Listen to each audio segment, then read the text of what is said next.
नमस्कार साथियों, स्वागत है आप सभी का आपके अपने YouTube चैनल पर। साथियों, आज का टॉपिक बहुत ही इम्पोर्टेंट होने वाला है क्योंकि आज हम लेकर आए हैं रेलवे एनटीपीसी भर्ती परीक्षा 2019 का एक प्रैक्टिस सेट, जिसमें हम सामान्य अध्ययन के सभी महत्वपूर्ण प्रश्नों को डिस्कस करेंगे।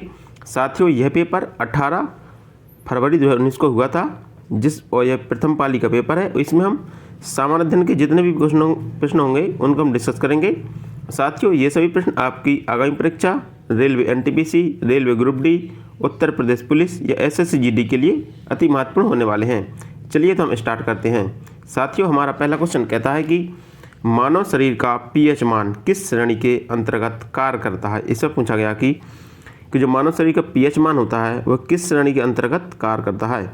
तो मानव शरीर का पीएच मान 7.0 से 7.8 के बीच कार्य करता है। ठीक है, वैसे तो मानव शरीर का पीएच मान लगभग 7.4 होता है, तो यह 7.0 से 7.8 के बीच कार्य करता है। तो इसका राइट आंसर ऑप्शन बी होगा। हमारा अगला क्वेश्चन है, भारतीय संघ का वह सबसे दक्षिणी बिंदु क्या है जहां सुनामी आई। साथियों, वैसे तो एक करंट का क्वेश्चन होगा, उस समय सुनामी आई थी। तो भारतीय संघ का वह सबसे दक्षिणी बिंदु क्या है जहाँ सुनामी आई थी। ठीक है, तो भारतीय संघ का सबसे दक्षिणी बिंदु इंदिरा पॉइंट है। ठीक है, जहाँ पर सुनामी आई थी। तो इसका राइट आंसर ऑप्शन डी होगा। हमारा अगला क्वेश्चन है, अलीगढ़ में मुस्लिम एंग्लो ओरिएंटल कॉलेज की स्थापना किसने की थी। इससे पूछा गया कि मुस्लिम एंग्लो ओरिएंटल कॉलेज की स्थापना किसके द्वारा की गई थी। तो अलीगढ़ में मुस्लिम एंग्लो ओरिएंटल कॉलेज की स्थापना सर सैयद अहमद खां के द्वारा की गई थी। किसके द्वारा? सर सैयद अहमद खां के द्वारा की गई थी। तो इसका राइट आंसर ऑप्शन सी होगा। हमारा अगला क्वेश्चन है, कढ़ाई की कला समी लामी मूलतः किस राज्य में होती है। इससे पूछा गया कि कढ़ाई की एक प्रमुख कला है समी लामी, वह मूलतः किस राज्य की एक कला है। इससे पूछा गया कि समी लामी है वह किस राज्य की प्रमुख कला है। तो यह मणिपुर की एक प्रमुख कला है। तो इसका राइट आंसर ऑप्शन डी होगा। हमारा अगला क्वेश्चन है, 1925 में केंद्रीय विधानसभा का अध्यक्ष कौन बना। इससे पूछा गया कि 1925 में केंद्रीय विधानसभा का अध्यक्ष कौन बना था। 1925 में केंद्रीय विधानसभा का अध्यक्ष विट्ठल भाई पटेल बने थे। तो इसका राइट आंसर ऑप्शन बी होगा। हमारा अगला क्वेश्चन है, जल का आवर्तनांक सूचकांक क्या है। इससे पूछा गया कि जल का आवर्तनांक सूचकांक क्या है। आपको बताना है कि जल का आवर्तनांक सूचकांक क्या है। तो जल का आवर्तनांक सूचकांक 1.33 है। तो इसका राइट आंसर ऑप्शन बी होगा। हमारा अगला क्वेश्चन है, थॉमस कप और वेयर कप निम्न में से किस खेल से संबंधित है। इससे पूछा गया कि जो थॉमस कप है और ओवेयर कप है वह किस खेल से संबंधित है। तो थॉमस कप और ओवेयर कप बैडमिंटन से संबंधित है। तो इसका राइट आंसर ऑप्शन डी होगा। हमारा अगला क्वेश्चन है, कोई उम्मीदवार पूर्ण बहुमत नहीं मिलने पर भी किस विधि द्वारा जीत हासिल कर सकता है। इससे पूछा गया कि यदि किसी उम्मीदवार को पूर्ण बहुमत प्राप्त नहीं है फिर भी वह जीत हासिल कर सकता है, वह कौन सी विधि है। तो वह विधि है सर्वाधिक मत प्राप्त व्यक्ति की विजय। ठीक है, सर्वाधिक मत प्राप्त व्यक्ति की विजय के आधार पर वह बहुमत प्राप्त या वह जीत सकता है। तो इसका राइट आंसर ऑप्शन डी होगा। हमारा अगला क्वेश्चन है, सूर्य जब कर्क रेखा पर लंबवत ऊपर होता है तो उस स्थिति को क्या कहते हैं। इससे पूछा गया कि जब सूर्य कर्क रेखा पर लंबवत होता है तो उस स्थिति को क्या कहते हैं। जब सूर्य कर्क रेखा पर लंबवत होता है तो उस स्थिति को ग्रीष्म संक्रांति कहते हैं। क्या कहते हैं? ग्रीष्म संक्रांति कहते हैं। तो इसका राइट आंसर ऑप्शन सी होगा। हमारा अगला क्वेश्चन है, गिरफ्तार व्यक्ति को निकटतम जज के सामने पुलिस द्वारा पेश किए जाने के लिए न्यूनतम अवधि क्या है। साथ ही इससे पूछा गया कि यदि किसी व्यक्ति को गिरफ्तार कर लिया गया है तो निकटतम जज के सामने कितनी अवधि के अंदर पेश होना चाहिए। यदि किसी व्यक्ति को पुलिस के द्वारा गिरफ्तार कर लिया गया है तो पुलिस को जज के सामने 24 घंटे के अंदर पेश करना चाहिए। तो इसका राइट आंसर ऑप्शन ए होगा। हमारा अगला क्वेश्चन है, भारतीय संविधान के किस भाग को संविधान सभा का पहचान पत्र कहा जाता है। इससे पूछा गया कि भारतीय संविधान के किस भाग को संविधान सभा का पहचान पत्र कहा जाता है। तो प्रस्तावना को भारतीय संविधान का पहचान पत्र कहा जाता है। तो इसका राइट आंसर ऑप्शन डी होगा। हमारा अगला क्वेश्चन है, प्रस्तावना से प्रारंभ होने वाला विश्व का पहला संविधान कौन सा था। इससे पूछा गया कि प्रस्तावना से प्रारंभ होने वाला विश्व का पहला संविधान कौन सा था। तो प्रस्तावना से प्रारंभ होने वाला विश्व का पहला संविधान अमेरिका का संविधान था। कौन सा था? अमेरिका का संविधान था। तो इसका राइट आंसर ऑप्शन बी होगा। हमारा अगला क्वेश्चन है, संयुक्त अप्रत्यक्ष कर की नई व्यवस्था जीएसटी भारत सरकार द्वारा कब लागू की गई? इससे पूछा गया कि जीएसटी भारत सरकार के द्वारा कब लागू किया गया था? तो जीएसटी भारत सरकार के द्वारा 2017 में लागू किया गया। कब किया गया? 2017 में जीएसटी लागू किया गया था। तो इसका राइट आंसर ऑप्शन सी होगा। हमारा अगला क्वेश्चन है, भारतीय राष्ट्रीय कांग्रेस का लखनऊ अधिवेशन कब हुआ? इससे पूछा गया कि भारतीय राष्ट्रीय कांग्रेस का लखनऊ अधिवेशन कब हुआ, जिसमें नरम दल और गरम दल के राष्ट्रवादी भारतीय राष्ट्रीय कांग्रेस में शामिल हो गए। तो इससे पूछा गया कि लखनऊ अधिवेशन कब आयोजित किया गया था, जिसमें गरम दल और नरम दल दोनों संयुक्त रूप से कांग्रेस में शामिल हो गए थे। तो लखनऊ अधिवेशन 1916 ईस्वी में आयोजित किया गया था। तो इसका राइट आंसर ऑप्शन डी होगा। हमारा अगला क्वेश्चन है, नीति आयोग के संबंध में सापेक्ष नीति का पूर्ण रूप क्या है? इससे पूछा गया कि नीति आयोग के संबंध में सापेक्ष नीति का पूर्ण रूप क्या है? तो नीति का पूर्ण रूप है national institute for transforming India. तो इसका राइट आंसर ऑप्शन ए होगा, national institution for transforming India. तो इसका राइट आंसर ऑप्शन ए होगा। हमारा अगला क्वेश्चन है, भारत के 14वें वित्त आयोग का अध्यक्ष निम्न में से कौन सा था? इससे पूछा गया कि 14वें वित्त आयोग के अध्यक्ष कौन थे? तो भारत के 14वें वित्त आयोग के अध्यक्ष वाई.वी. रेड्डी थे। कौन थे? वाई.वी. रेड्डी 14वें वित्त आयोग के अध्यक्ष थे। तो इसका राइट आंसर ऑप्शन सी होगा। हमारा अगला क्वेश्चन है, भारतीय संविधान के वृत्त आकार के लिए निम्न में से किसका योगदान नहीं है? इससे पूछा गया कि भारतीय संविधान के वृत्त आकार के लिए निम्न में से किसका योगदान नहीं है?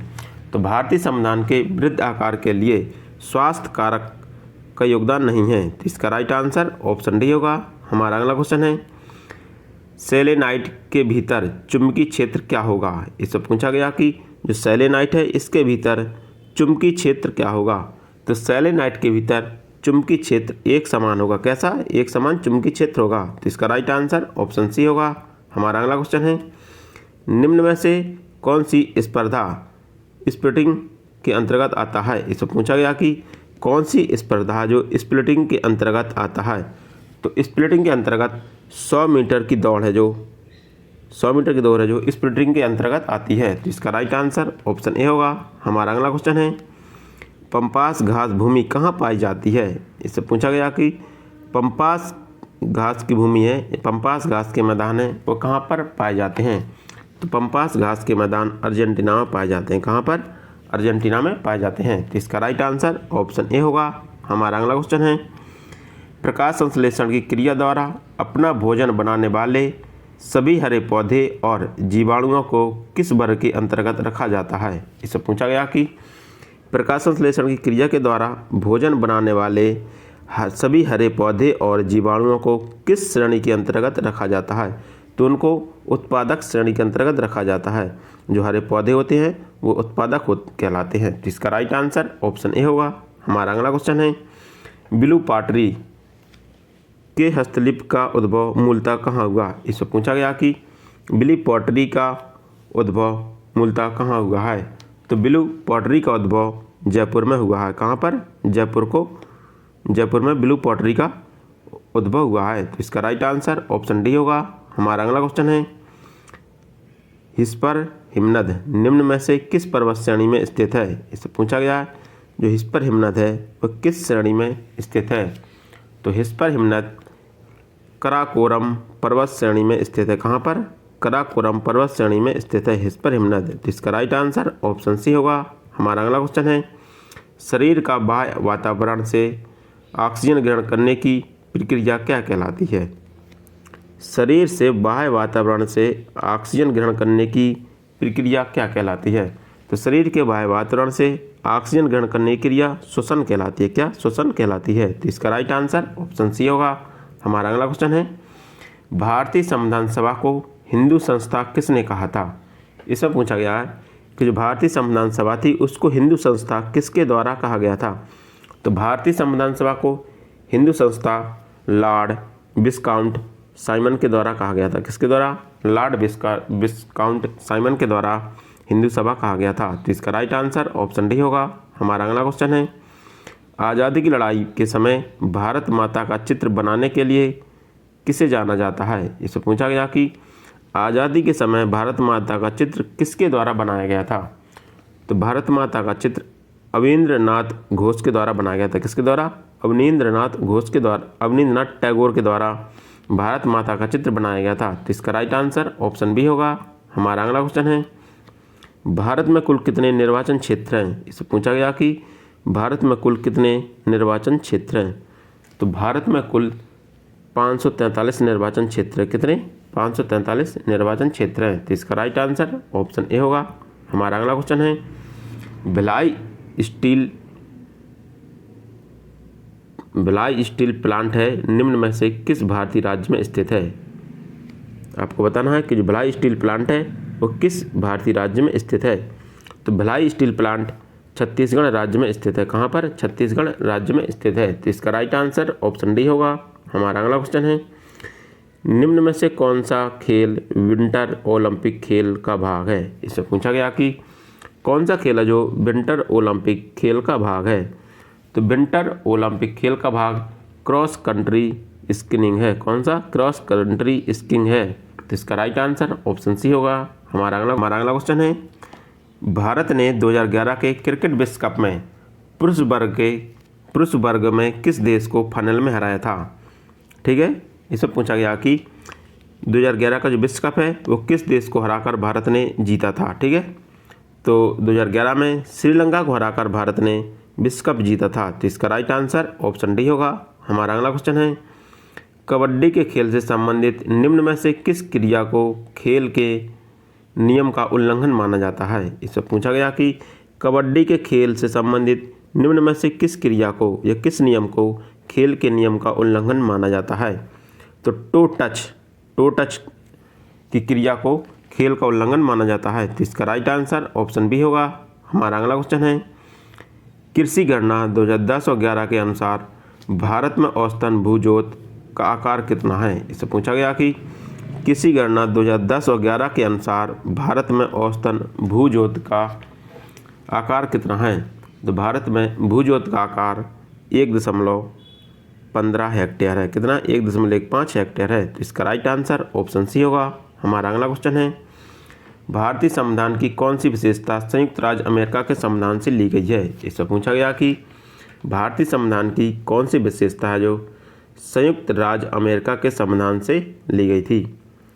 कौन सी विशेषता है जो संयुक्त राज्य अमेरिका के संविधान से ली गई थी? तो न्यायिक पुनरावलोकन या न्यायिक समीक्षा। ठीक है, न्यायिक समीक्षा की विधि है जो अमेरिका के संविधान से ली गई थी, या संयुक्त राज्य अमेरिका के संविधान से ली गई थी। तो इसका राइट आंसर ऑप्शन डी होगा। हमारा अगला क्वेश्चन है, सभी पंचायत चुनाव के आयोजन और अधीक्षक की जिम्मेदारी किसकी होती है? इससे पूछा गया कि सभी पंचायत चुनाव के आयोजन और अधीक्षक की जिम्मेदारी किसकी होती है?